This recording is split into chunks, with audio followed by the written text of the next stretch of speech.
আসসালামু আলাইকুম, সবাই কেমন আছেন? আশা করি সবাই ভালো থাকবেন।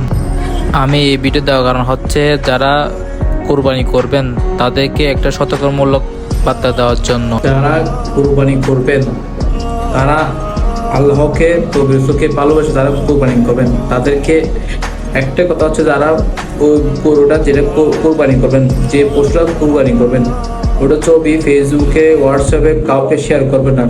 ওই গরুর দাম কাউকে বলবেন না, কারণ এটা আপনি আল্লাহর দান করতেছেন, শুধু আল্লাহ জানবে আর আপনি জানবেন। অন্য যদি এটা প্রকাশ করে বা লোক দেখানো হয় তাহলে কখনো কি হবে না, আপনার কবুল হবে না। সেটা আমার কথা না, সেটা হচ্ছে যে আল্লাহ রসুলের কথা, সেটা হচ্ছে যে মানে বড় আলেমদের কথা।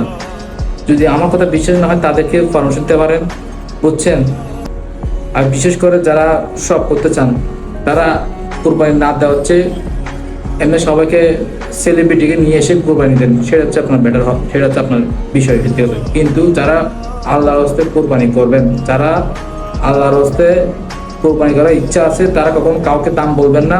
গরু ছবি ভিডিও, গরু কেনার পর গরুর ছবি কাউকে দিবেন না, এবং তো গরুর ছবি তুলবেন না ফেসবুকে, ইউটিউবে, কোনো জায়গায় দিবেন না গরু কেনার পর, বুঝছেন?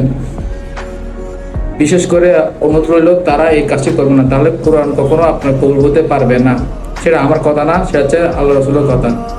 তো এখানে এই বিষয়ে যারা জানেন না তারা সবাই সতর্ক করবেন, সবাই লাইক করবে, শেয়ার করে আমার ভিডিওটা সবার কাছে পৌঁছে দেবেন। যারা আল্লাহ রাস্তা আল্লাহকে নবীকে ভালোবাসে, যারা কোরবানি করতে চায় তাদের কাছে এই ভিডিও পৌঁছে দিবেন।